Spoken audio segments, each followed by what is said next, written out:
On continue dans les lois de Hanouka en espérant de terminer aujourd'hui Bezrat Hashem. On a parlé hier de l'allumage, de manger avant, interdit de manger avant, interdit de faire un cours de Torah juste avant l'allumage, de faire attention d'allumer en temps et en heure. Celui-là qui n'a pas allumé en temps et en heure, il a toute la nuit. Comment on allume les bougies de Hanouka? Voilà, on arrive comment on allume les bougies de Hanouka. Ok? La Hanouka, on a dit, il y a 3 endroits où on peut la mettre. Ou à la porte du côté gauche, ok, comme ça quand on rentre à droite t'as la mezouza, à gauche t'as la chanoukia, et sur toi t'as les tzitzit, donc ça t'es entouré de mitzvot quand tu rentres chez toi à la maison, t'es protégé, ou sinon tu l'allumes à la fenêtre si tu habites en étage pour montrer aux gens qui voient dans la rue ou les immeubles d'en face, ou si t'as pas tout ça, tu peux l'allumer sur ta table, il n'y a aucun problème, faire attention d'allumer dans un endroit, on avait dit d'allumer dans des endroits qui prennent pas feu, ok. Comment on allume donc cette bougie? On fait 3 brachot le premier jour. Les adlik ner Hanouka, nous les Sfaradim on dit les adlik ner Hanouka. Rachetez votre les adlik ner Hanouka Nachal. C'est un nom kadosh. On doit penser à ce nom. Les Ashkenazim disent les adlik ner shel Hanouka. Ashkenazim. Ok, Chabad, Ashkenazim. Nous Sfaradim les adlik ner Hanouka. Après on fait Shassan Nissim la voté nous bayame mahem bazmanazé. Et après on fait Shechianu et Kimanu Gianu Lazamé. Le deuxième jour il n'y a pas de Shechianu. Le deuxième jour on ne fait pas la bracha de Shechianu. Pourquoi? On fait une bracha de Shechianu pour une mitzvah qui se renouvelle, qu'on n'a pas fait depuis longtemps. Quand tu prends ton loulav la première fois, le premier jour, tu fais Anetilat Loulav Shechianu. La même chose pour la Hanoukia, tu allumes la première fois le premier jour. Quelqu'un qui aura oublié de faire Shechianu le premier jour, ok, il pourra faire le deuxième jour. Il a oublié le deuxième jour pour faire le troisième jour. Shechianu, on peut faire à chaque fois après. Au niveau de la halacha, on allume aussi à la Beta Knesset, on allume à la synagogue. Même si quelqu'un il sait qu'il va allumer pour sa femme, pour ses enfants, pour sa mère, pour ses parents, chez lui à la maison, il peut allumer à la synagogue, faire le bracha, même faire Shechianu et allumer après. Dans une synagogue qui n'est pas ouverte toute la semaine. Il y a des synagogues, même en Israël, qui sont ouvertes le Shabbat. Ouais, Shabbat, ils sont ouverts pour les fêtes. Là-bas, le deuxième jour, on fera que de brachot, on ne fera pas Shechianu, parce que toute la mitzvah de Shechianu, la mitzvah des brachot, ou la mitzvah de la Katnerot à la synagogue, là-bas, c'est à cause on le fait pour le minag, pour Pirsoumen Nissa, pour étendre et faire connaître le miracle. C'est pas comme la mitzvah Ner Ish ou Beto à la maison. Quelqu'un qui a oublié de faire la Adlaka, il a oublié de faire la Adlaka, il a allumé, il a oublié de faire la bracha. Ah super, les bougies, tata, pim, pam, pom, pim, il a allumé les bougies. Hop, mince, j'ai oublié. S'il a terminé d'allumer, c'est fini. Il ne peut plus faire la bracha. Tant qu'il n'a pas terminé d'allumer les bougies, il peut encore faire la bracha. Par contre, la bracha de Shassan Nissim, même s'il a terminé de faire les bougies, ouais, alors là, il pourra quand même la faire, puisque quelqu'un qui n'a pas de quoi allumer et qui voit dans la rue des bougies, ok, quand il sait qu'on ne va pas allumer pour lui chez lui, donc il sait que ce soir-là, ni lui va allumer, ni ils vont allumer chez lui. S'il voit une Hanoukia dans la rue, il pourra faire Shassan Nissim, la bracha de Shassan Nissim. Que quelqu'un qui sait que ce jour-là, on ne va pas allumer pour lui et qui ne va pas allumer. On a dit, toute personne comme vous, Bachou Yeshiva, les jeunes filles au séminaire, qui vont allumer leurs parents à la maison, même s'ils sont à Paris, ils ne s'allument pas au même moment, en même temps, ils vont allumer après, puisque la tombée de la nuit à Paris, elle est plus tard, ou quoi. Étant donné qu'ils dépendent financièrement de leurs parents, ils sont acquittés par l'allumage des bougies de leurs parents. Ok, à l'Yeshiva, il peut avoir peut-être quelqu'un qui dépend de personne. Ok, un bachour qui, c'est lui qui paye l'Yeshiva, c'est lui qui se débrouille, c'est lui qui machin, tout ça. Dans ces cas-là, lui il pourra allumer avec bracha et c'est avec sa propre Hanoukia, avec son huile, tout ça. Comment on allume la Hanoukia? Combien on allume de bougies? Il y a une marloquette dans la Gemara entre Beth Shammai et Beth Hillel. En général, la plupart du temps, la halacha, elle est comme Beth Hillel. Ok, Ma'alim Bakodesh Ben Moridin. On s'élève dans le sacré et on ne descend pas. C'est-à-dire que quoi? Que premier jour, tu allumes une bougie, deuxième jour, tu allumes 2 bougies, troisième jour, 3 bougies, 4 bougies, 5 bougies. Ok, comment on allume ces bougies? Ok, donc si par exemple, je l'allume, ok, à l'entrée de ma maison. Donc sur le côté droit, j'ai la mezouza. Côté gauche, on a dit entre 23 et alors, entre 23 et 96, comme ça à peu près, 60, entre Shalosh Fahim et ouais, entre 23 cm et 76 cm, on mesure par rapport à la flamme, on allume la Hanouka. Donc la Hanouka, elle est sur le côté gauche. Ok, elle est sur le côté gauche. Comment j'allume? Vaut mieux que le shamash, on a dit, il soit posé où? Alors, pas comme on voit, ouais, plus haut, c'est sûr, pour éviter qu'on profite enfin, que ça soit sa lumière qui éclaire et pas par erreur qu'on s'allume. Mais il y a des Hanoukiot, ok, les Hanoukiot qu'on connaît, ça fait comme ça, et le shamash, il est là en haut, et il est en plein au milieu, et il dépasse un peu, ok. Les Khatri, là, c'est les Hanoukiot qu'on connaît. Vaut mieux que mettre toujours le shamash à la droite, un peu plus élevé, ok. Toujours le shamash. Donc si je suis côté gauche, on dit que c'est ma Hanouka, le shamash, il est là, un peu plus élevé. Premier jour, j'allume cette bougie. Ouais. Deuxième jour, je rajoute une bougie. Je remplis d'abord cette bougie, je mets la mèche, je remplis cette bougie, je mets la mèche. Et à la fin, je remplis le shamash. J'allume cette bougie, la nouvelle, et après, je viens toujours vers la droite. Donc là, c'est vers la droite. Donc je viens, j'allume cette bougie, et à la fin, le shamash. Le quatrième jour, ouais, je remplis cette bougie, ou j'ai mis cette bougie en premier, la deuxième, la troisième, la quatrième, et ça, tous les trois bougies, pas la nouvelle, mais les trois bougies d'après, c'est des bougies de Hidour. Quelqu'un qui se trouve à Honolulu, ok, où il n'a pas de Hanoukia, il peut acheter des bougies dans n'importe quel endroit. Tu n'es pas obligé d'avoir une Hanoukia, ok.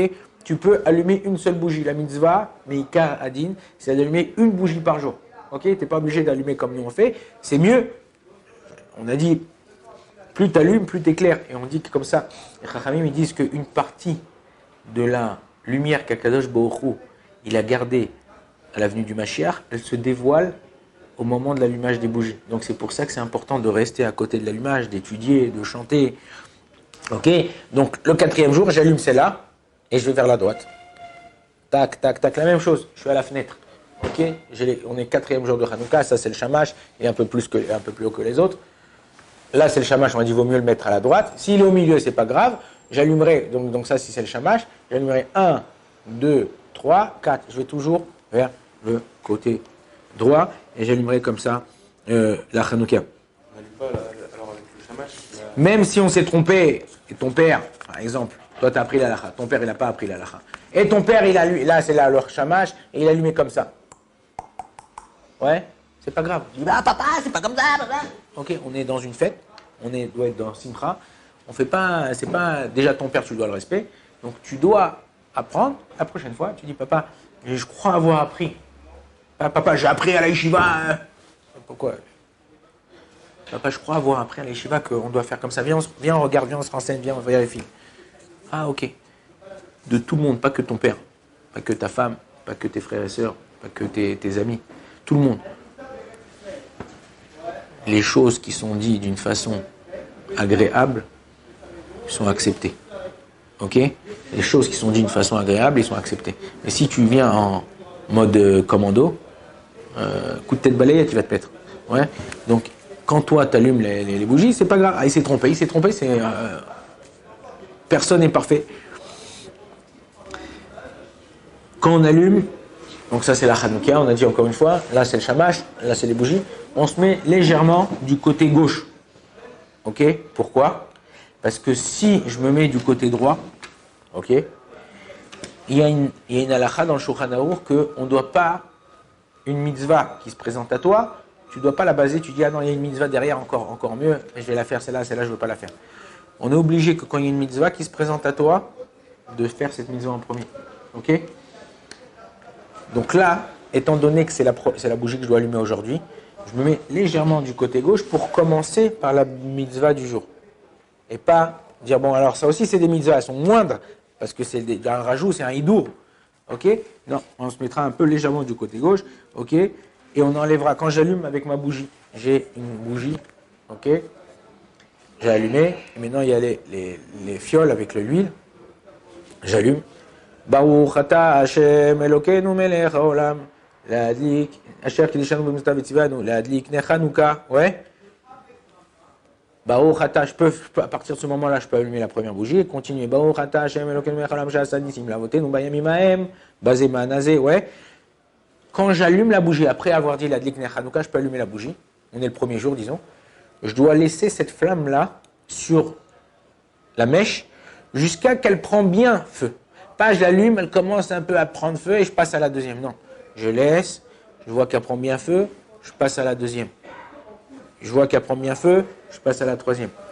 Maintenant, si tu veux, moi je fais comme ça avec les enfants, dès que ton fils il arrive à un âge de chinour, à un âge d'éducation, c'est-à-dire 6 ans, 7 ans, qu'il commence à comprendre, tu peux lui donner à allumer, pas la bougie du jour, parce que la bougie du jour c'est ton obligation, mais en général, à partir du deuxième jour, même le premier jour, je leur donne à mes enfants, allumer le shamash, allumer la troisième bougie, la quatrième bougie. Je leur donne la mèche, hop, tac, tac, tac. Et quand ils sont un peu plus petits, je les aide pour pas que leur main tremble et qu'ils fassent tomber ou quoi que ce soit. Mais tu peux faire participer la famille. D'accord? Et c'est bien parce que tu leur apprends comment allumer. On dit le mismor, c'est pas un mismor, on dit anerot alalou. Anou, madlikim, al, anissim, al, apokan, al, gorod, vatushod, al, il faut faire attention dans ce mismor-là, parce que sur mismor, il y a 36 mots, comme le nombre de bougies qu'on va allumer tout Hanouka. Il y a un sod, il y a un secret dans ce mismor-là, et c'est bien de le dire, tu peux le dire après, c'est bien de le chanter, tu connais pas par cœur, tu peux prendre ton livre, et tu fais ta truc. En général, on a l'habitude aussi de chanter Maotsur, Maotsur, Yeshuati, ouais, on chante comme ça. Bon, en général, ça me prend l'allumage, ça me prend une vingtaine de minutes. Pourquoi? J'allume. En général, moi, j'allume en bas de chez moi, c'est-à-dire en dehors de la maison, parce qu'on a une entrée juste pour chez moi. Donc j'allume, on remonte à la maison. Pour les enfants et pour la famille, je rallume une autre Hanoukia à la maison, comme ça, il y a l'ambiance. Ce n'est pas une obligation, je ne fais pas la bracha sur la deuxième Hanoukia parce que j'ai déjà allumé une. Et là, je commence à chanter Maoussour avec les enfants, tout ça. Les enfants, ils commencent à jouer, on leur donne des petits cadeaux. C'est une mitzvah, c'est bien de réjouir la famille pendant les fêtes, de leur donner des petits cadeaux, tout ça. Et il y a une ségoula de Shmira, une ségoula d'être protégé et gardé toute l'année, de dire Vehi Noam, et Yoshev Beseter Elion, le Mizmor, le Teilim 91, ouais, 7 fois. Okay,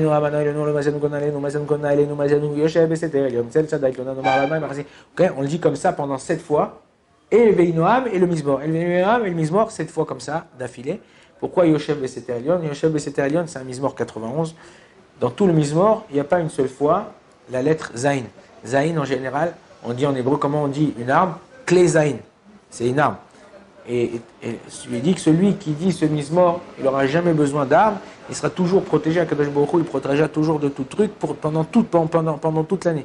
Donc c'est important de faire comme ça. On allume la Hanoukia à l'endroit où on va la laisser après. Ok? C'est-à-dire que quoi? Je peux pas, par exemple, quelqu'un, le père de famille, il est malade. Il est au lit, il ne peut pas se lever. Tu ne prends pas la Hanoukia, tu dis papa allume, et il est dans son lit comme ça. Tac, tac, tac, et après tu prends la Hanoukia, tu la mets à côté de la fenêtre ou à côté de la porte. Non. Ou il se lève et il allume, ou il dit mon fils, je suis fatigué, je ne peux pas me lever, mon fils, je suis tata. Hop, tu vas toi l'allumer, tu nommes en tant que chaliar. Et lui, il a donné un chaliar. Comme je vous ai dit, c'est important d'allumer à l'heure, même si tu vas rentrer tard du travail, dis à ta femme qu'elle allume. Vaut mieux allumer à l'heure que d'allumer plus tard, où il y a moins de pierre souminissa, moins de trucs. Mais dis Avad, ta femme ne peut pas, elle a peur, elle ne sait pas faire la bracha, elle préfère t'attendre, alors tu peux l'attendre. Mais non, c'est important de faire comme ça. On n'allume pas d'une bougie à l'autre, ok? J'ai la bougie en cire, j'allume les bougies en un truc. Mais non, entre l'allumage et là, la première bougie, elle s'allume. Si celle-là, elle est encore allumée, je peux allumer. Mais si celle-là, c'est éteinte, je ne peux pas allumer d'une autre bougie et allumer là-bas d'une autre bougie. Mais non, la même chose. Tu as terminé d'allumer les bougies. On est encore dans la demi-heure. Et tu parles avec ta femme, tes gosses, et tu vas allumer une clope. Tu vas allumer une cigarette. Tu ne peux pas venir devant la Hanoukia et t'allumer une clope. Ok? Comment on fait? Comment tu dois faire? Comment tu dois procéder? Ben, tu rallumes avec, si tu veux. On n'est pas obligé d'allumer. La Chane nous dit comme ça. Nirbeta en zakukla. C'est la Gemara dans la série de Shabbat là-bas. C'est-à-dire que si elle s'est éteinte, on n'a pas besoin de la rallumer. Adlaka osa mitzvah. C'est une autre halakha dans le Shulchan Aruch, dans la Gemara, que le fait d'allumer, c'est ça qui fait la mitzvah. Ça s'est éteint après. Elle a déjà bien été allumée. C'est allumé. C'est pas que tu l'as allumée. C'est pour ça que c'est important de rester jusqu'à que ça s'allume. Elle s'est allumée, elle s'est éteinte tout de suite. C'est-à-dire qu'elle n'a pas eu le temps de s'allumer. Alors oui, là, tu es obligé d'allumer. C'est comme si elle n'avait jamais été allumée. Mais si elle a été allumée, tu as allumé tout. Mais je sais pas. Il y a eu un coup de vent. Elle était fatiguée, la bougie. Elle dit, je vais dormir. Elle s'est éteinte. Tu n'es pas obligé de la rallumer. Tu veux la rallumer? Faddal, tu peux la rallumer, il n'y a aucun problème. Les Icar, ça reste une demi-heure allumée, Mais non, il y a quelqu'un qui m'a posé la question. Il y a toujours, comme je vous dis, on fait des fêtes à Hanouka, on va chez la famille, la belle famille, les machins, tout ça. Vaut mieux allumer chez soi à l'heure et après aller chez la belle famille. Tu vas aller chez la belle famille, allumer avec eux, tout ça. Après, tu rentres et vous allez manger les beignets, les machins, les trucs et tout. Tu rentres comme une soupe gagna, tu peux plus rentrer par la porte. Et tu vas allumer ta bougie de Hanouka, ok? Non. Il y a un mec qui m'a dit, ouais, j'en ai marre et tout ça. Ma femme, elle mange, et tout. Après Hanouka, elle peut plus rentrer par la porte et tout. Hein. Elle me dit 6 pour 10. Je dis quoi, 6 soupe gagna pour 10 shekels? Il m'a dit non, 6 en 10 minutes. Alors, il y a des gens, ils croient que les soupe gagnottes, c'est des antibiotiques, un le matin, un le soir, et si tu as mal au ventre, le midi. Non, les soupe gagnottes, c'est bien, ça nous rappelle le Ness, ouais, ça nous rappelle le miracle, ouais. Comme je vous ai dit une fois, c'est quoi le miracle de Hanouka? Ça s'est passé avec lui. Pareil avec les soupe gagnottes, tu en manges une en 2 minutes, elle reste 8 jours dans ton corps. Ouais, non, en général, la mitzvah, c'est de goûter des choses qui ont été faites. Oui, tu veux manger des fricassés, tu peux manger des fricassés, tu peux manger des beignets, tu manges des beignets, tu veux manger des crêpes, C'est pas, il n'y a pas une mitzvah. Alors c'est vrai que dans la soufgania, Sofeg, Soufgania, c'est qu'elle est imprégnée de Yudke, de Kadosh Baruch Hu. Il y a des secrets. Comme je vous ai dit, on ne mange pas des trucs, nous, dans la religion.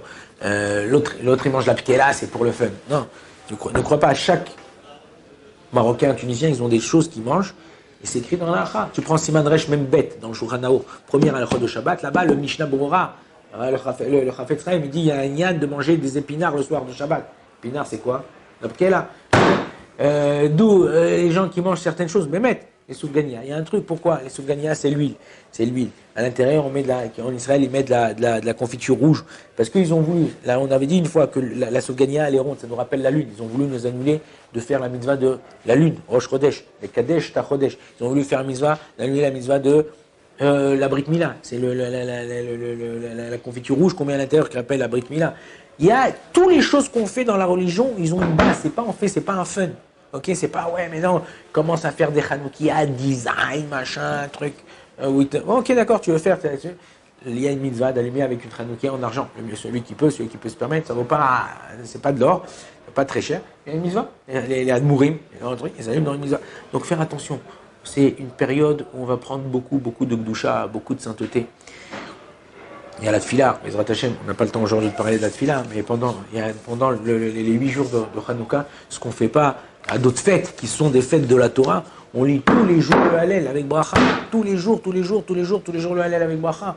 Et le Rosh Chodesh pendant Hanouka, il y a toujours Rosh Chodesh pendant Hanouka, Hallel, Moussaf, il y a une élévation spéciale, alors que normalement, nous les Sfaradim, dans Siman Tav Kav Bet, Rosh Chodesh, Shulchan Aruch, il est possèque que nous, il possède comme le Rambam, que nous on ne fait pas en tant que Sfaradim, on ne fait pas la bracha sur le Hallel. Ah, on va dire non, c'est pas vrai, moi les Tunisiens, les Marocains, les Tunisiens, ouais, on faisait en Khoutlaret. Oui, en Khoutlaret, on faisait. On est arrivé en Eretz Israël, à moins que tu aies une communauté tunisienne, une communauté algérienne, une communauté marocaine, tu peux continuer à faire. Mais si c'est une communauté d'Eretz Israël, le Mara Deatra, le maître, le Rav d'Eretz Israël, c'est Rabbi Yosef Karo, c'est le Shulchan Aruch, et lui il a été possèque en Eretz Israël comme le Rambam. Le Rambam aussi, c'était lui le maître en Eretz Israël. Lui, on ne fait pas la bracha. Pourquoi? Parce que c'est la bracha qu'on fait le jour de Rosh Chodesh, c'est un minag.